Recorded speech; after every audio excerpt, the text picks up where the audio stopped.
आज हम उच्चाटन के विषय में बातचीत करेंगे कि उच्चाटन क्या होता है। किसी भी काम से मन का हट जाना, मन नहीं लगना, मन को विरक्त हो जाना उच्चाटन कहलाता है। इसमें मनुष्य की मानसिक स्थिति स्थायी नहीं होती है। उच्चाटन में मन बिल्कुल ऊबने लगता है अपने ही काम में। व्यक्ति का संयम, भ्रम, अविश्वास की स्थिति आने लगती है।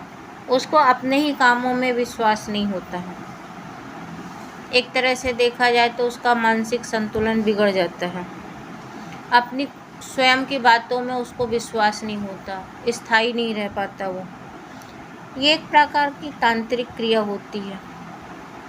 ये क्यों की जाती है?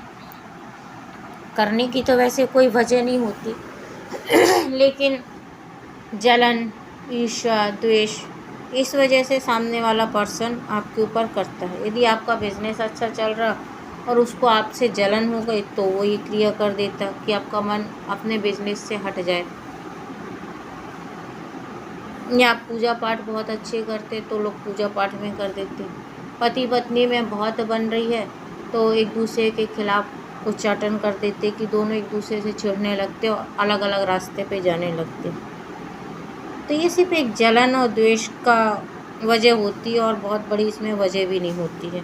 आप अपने परिवार में खुश रह रहे तो लोगों को वो देखा नहीं गया, कोई आपका अपना ही हुआ तो वो आपके परिवार के प्रति उच्चाटन कर देता है। जैसे आप लोग आपस ही में लड़ते रहते और आप लोगों का बनता नहीं है कुछ। अब इसको कैसे अलग किया जाए? या मान लो हमारा मन पूजा में नहीं लग रहा है और हम चाह रहे कि फिर से हमारा मन लगने लगे, तो हम ऐसा क्या करें?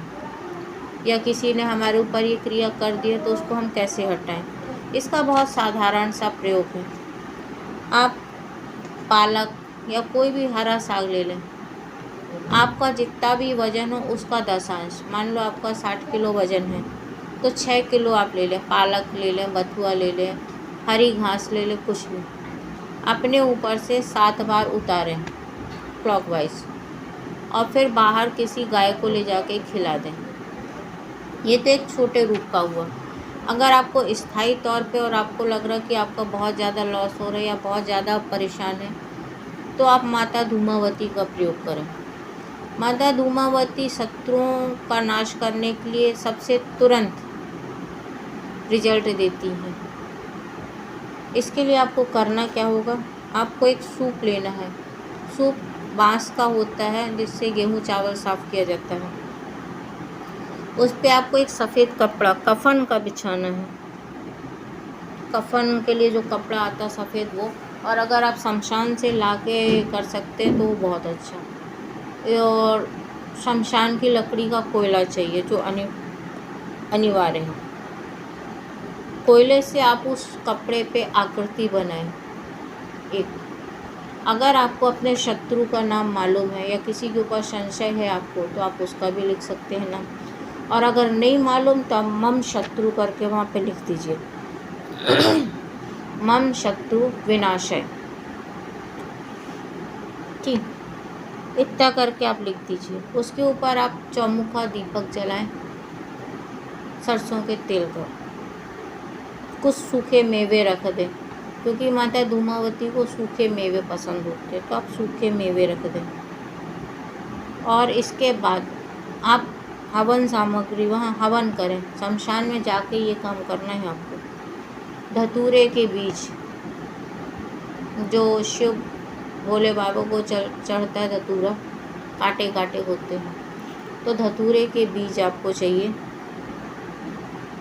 और नमक, खड़ा नमक होना चाहिए, पिसा नहीं, खड़ा। पीली सरसों, इन तीनों को मिला के सरसों के तेल में आपको धूमावती के मंत्र से 108 आहुति देनी होगी वहीं शमशान में। अगर जलती हुई चिता पे दे सकें तो बहुत अच्छा, और नहीं तो वहीं की लकड़ी और कोयला लेके आप उस पे हवन करें और पीछे पलट के ना देखें और सीधे चले आएँ, वो सारा सामान वहीं छोड़ के। जब आप घर आएँ तो फिर हाथ मुंह धो के ही अंदर प्रवेश करें। अगर आप नहा सकते हैं घर के बाहर तो बहुत अच्छी बात है।